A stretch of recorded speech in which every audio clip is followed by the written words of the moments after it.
Hey everybody, do you know what time it is? It is time for some more Let's Play Pokemon Colosseum. In the last part, we got the last shot of Pokemon from Pyrite Square, and we fought Kyle, and we got his Furret. And then this old guy tried to stalk us. This is Pyrite, the town of Earth. Yeah, that was really funny. He was just like in the background staring at us. And in this part, I'm in a really good mood, because something that was really bugging me for a while just got resolved, so that's really good. And unfortunately, I can't really talk about it, but oh well. So what we'll mainly be doing in this episode is... Oh wait, well first we're gonna see a cutscene. He's a zombie! Someone, there's trouble. Help me. No! This is what happens when you don't save 15% on car insurance using Geico. Damn! We didn't warn him quick enough. Damn you, Allstate! Alright, anyway. No, not him too! Ow, ow, ow, that Silva's gone too far this time. He ripped out and ripped off one of the gears. The Colosseum's going to be without power. Chief, are you alright? Yeah, the only thing bruised is my pride. It was only Silva, so I wasn't expecting any trouble. Huh? Wait, how do I voice act this guy again? Like all westerny? But isn't Silva Ducking's trusted lieutenant? What's his motive for doing this? That's what I want to know. He was ranting about how the Colosseum can just shut down or something. Sorry to worry you Sorry to worry you younglings. I'll be fine now. But I need to ask for a favor. Will you hear me out? Yes, please. If the Colosseum loses power, the whole town suffers. I need you to find that gear Silva ran off with. I'm counting on you younglings. Why does he keep calling us younglings? I mean, after all, we're not that young. But anyway. So yeah, Silva didn't want the Colosseum to keep running because they were distributing Shadow Pokemon. So he ripped out one of the gears, which somehow stopped the Colosseum. Or, wait, no, it didn't stop the Colosseum. Oh, whatever. And is it just me, or is it darker in here? I don't know. Maybe that's a quality screw-up. But, yeah, so what we'll mainly be doing in this part, I meant to mention this later, we'll basically be going through 4 battles in this Colosseum. And keep in mind, I don't think... Yes, this is actually officially one of the rounds in the Colosseum, I think. So, later when I do the video where I take on all the Pyrite Colosseum battles, there'll only be 3 rounds in that one, so it'll only be 12 battles. So I'm gonna go with Espeon and Mischievous. That seems to be a pretty good setup for me, because, oh, we have a terrible problem. The Colosseum door suddenly stopped working. Oh, that's what... God, I completely forgot about that. So I guess if you go in here while the gear is out, there's no light. That's actually a really good touch. I mean, this game lacks a lot of polish, but that's one thing I never thought they would ever do. Alright, so yeah, don't worry, I just kind of forgot there. The gear that we need to have the Colosseum running is actually in the construction lot, so... Yeah, I'm not sure how they expected you to find that. Like, of all the places for it to be, it's in, like, the most obscure place ever, and it blends in really well. Like, well, okay, it doesn't blend... Okay, it's shiny, but whatever. It's like a shiny pit of. Alright, so let's go to the construction lot. Do. I have to come up with like a transition. The Gingermobile! Alright, I wonder where that gear is. Oh, there it is. Sean found the gear for the windmill! Hooray! Now see, you can tell that they're trying to enslave Pokemon more and more each day. That's why they invented a gear Pokemon. So that they could just, you know, instead of using actual gears, they can just make Pokemon do it. Yeah, what is it, like King Clang? Yeah, that's what it's called. I actually really like that Pokemon. He's pretty, like, his stats are really good, and I wanted to try using him in game in Black, but unfortunately I couldn't, because my Ice Cream did the role that I wanted him to do. Alright, so now that we got the gear, and yes, I actually used the Ice Cream Pokemon. He was very helpful, believe it or not. Terribly sorry, Chief. You're sure you're okay? Oh, yep, I'm fine. There's no need for all the worrying. Good, that's good. But Silva, this is an outrage. No, I reckon he agonized over this and did it because he thought it right. I can't blame the man for that.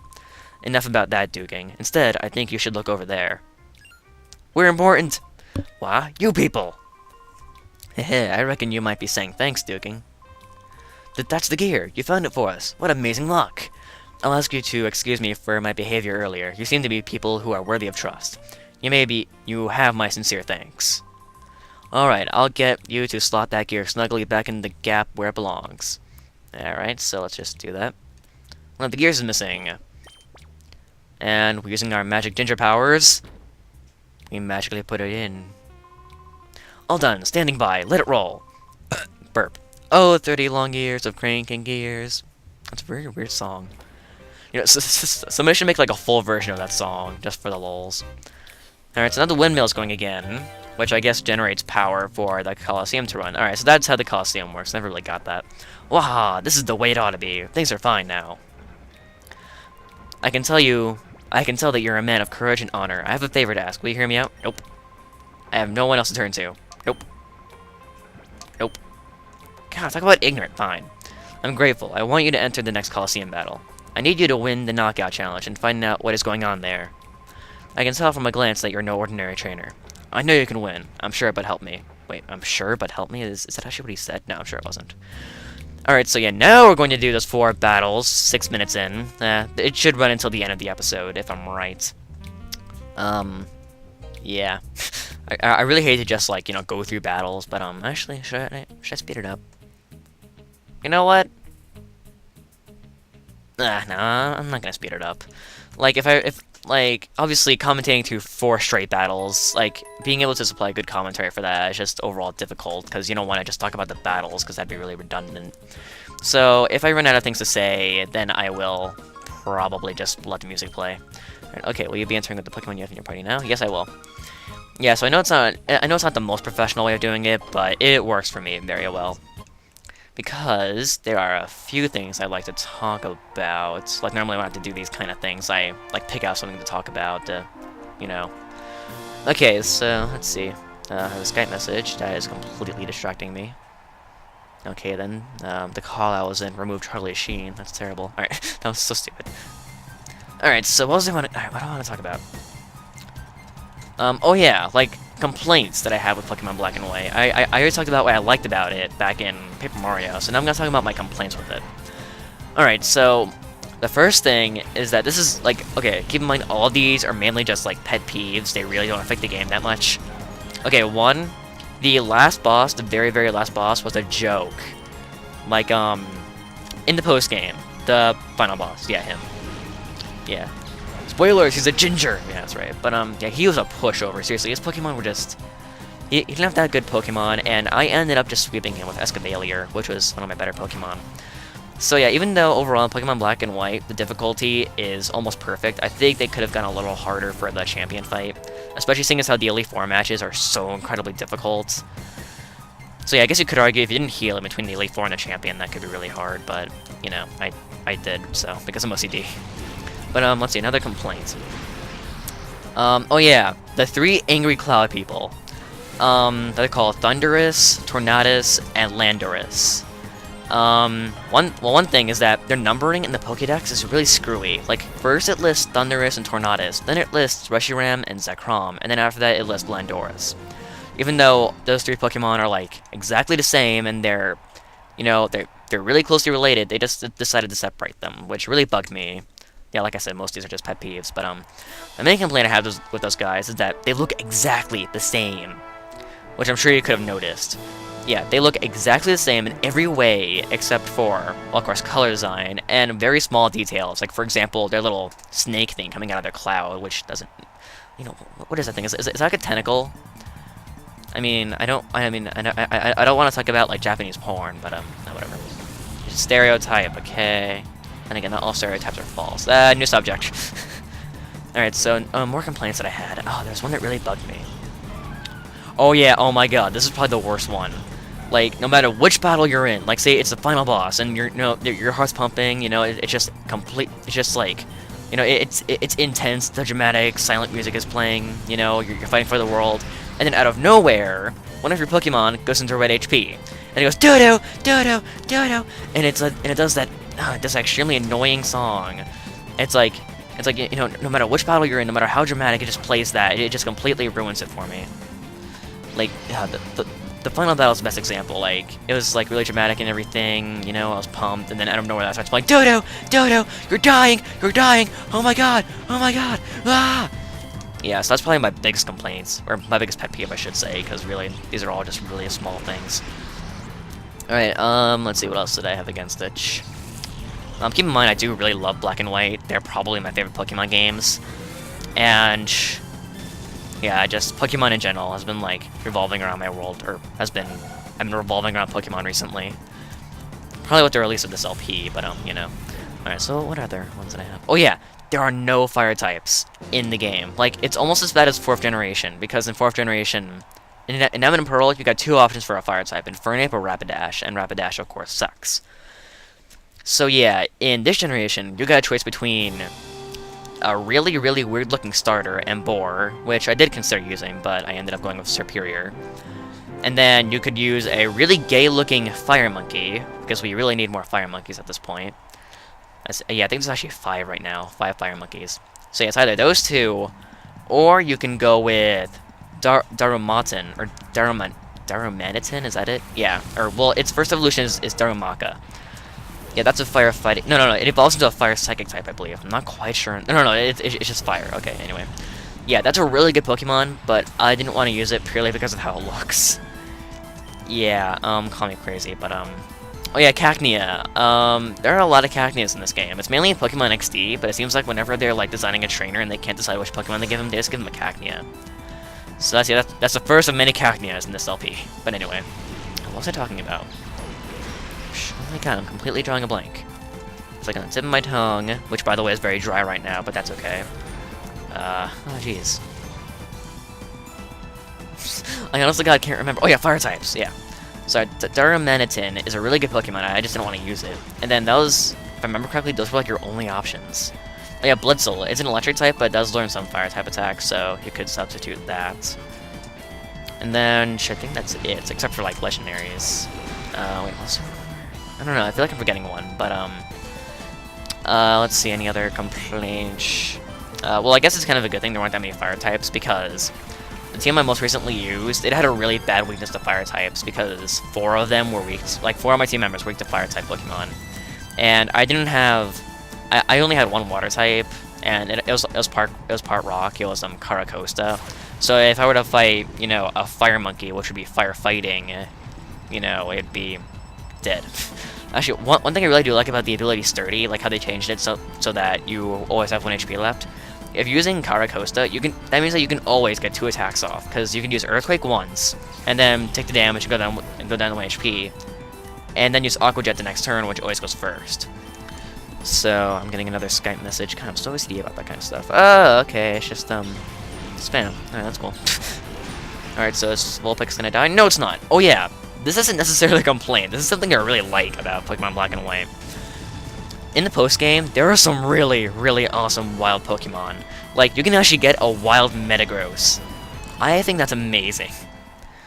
I mean, you can get wild Ninetales, wild Clefable, wild Mamoswine, wild Crobat. It's like, I don't know, it's like insane. Like, I don't know if I like it or not, but I did end up searching for a wild Metagross just for the lulz, and I did find I did find 3, but I only caught 1. That was really funny. And then, what other complaints do I have? Well, here's the final battle. Against Buff Guy!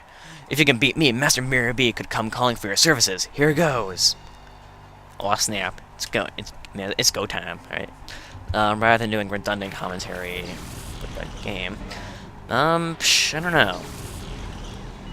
I guess I could talk about what I like in commentary. I tend to try not to talk about Let's Plays in general, but I guess it's rather relevant. When I'm watching a Let's Play, I typically look for funny commentary. That's, of course, the main thing I look for. Like, if it's walkthrough style, like, well, first off, if it's a game I know and it's walkthrough style, I, of course, don't like it as much, but, if it's a game I don't know at all and they're doing walkthrough style, that just makes me want to watch it less, because, I mean, the only times I really, like, that I'm introduced to a new game is when, like, the commentary is really funny and they make it look like a lot of fun rather than make it look like, okay, you gotta go here, and then there, and then there. Yeah, that's just personally what I like in like, Let's Play commentary. And then, of course, if it's a game I really know, then I won't watch it unless it's funny commentary. So, oh yeah, I already said I really wanted to play Pokemon Platinum. Oh yeah, there's something about... Oh yeah, earlier I meant to mention this, I was talking about fire Pokemon, and how Darumaka was like one of your only options. If you read the Pokédex description for that thing, it says that, and it says, and I quote, you know what? Nah, I'm not gonna bother getting the therapy page up, but it says, and I quote, that Darumaka's droppings are so hot that Eskimos used to use them like they put them in their clothes to make them warmer. Yeah, I thought that was really hilarious. I mean, what were they thinking when they wrote that in? Like, maybe in Japan, like, droppings is a more not formal, but just more, less grody?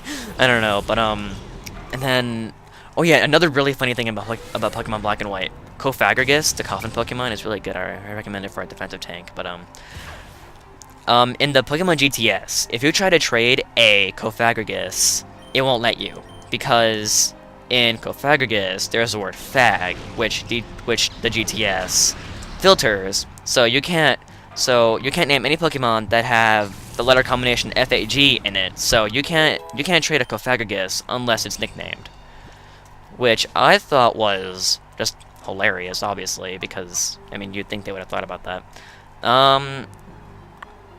All these attacks are pretty good. Helping Hand, I find in these playthroughs helps me the least, so yeah. And plus, normally you don't want to have Espeon working with your other partners, like trying to make them stronger, because Espeon's an attacker. And then your other Pokemon is more likely than not defensive, but, alright, looks like we're about done here. Die, Goldeen! You know, why does this buff guy have a Goldeen? He's like, oh, I'm so strong! Go, Goldeen! Yeah! Yeah, he was inspired by Misty. Oh, God. Die. Alright, then...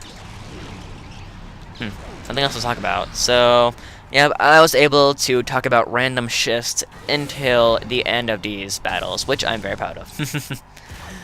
Alright, and Goldeen goes down. And in case you're wondering, my personal favorite up here is Pyro Dragon 12, Darkfall 99, Lightning Spirit, Masayanella, she's on hiatus right now, Grand Parmania, Sugar Conroy, Nintendo Capri Sun, Pink's really good.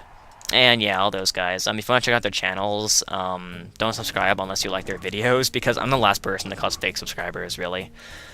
Alright, congratulations, you're the champion. You battled fabulously. Please accept your cash prize of 4848 monies. And as a victory prize, please also accept this TM. If I remember correctly, that's Toxic, which is a really good attack. Alright, so next time on this Let's Play, which happens to be Pokemon Colosseum, we are going to infiltrate the pirate warehouse. Yes, I know, it's very ominous. Well, not really. Alright, I'll see you guys then.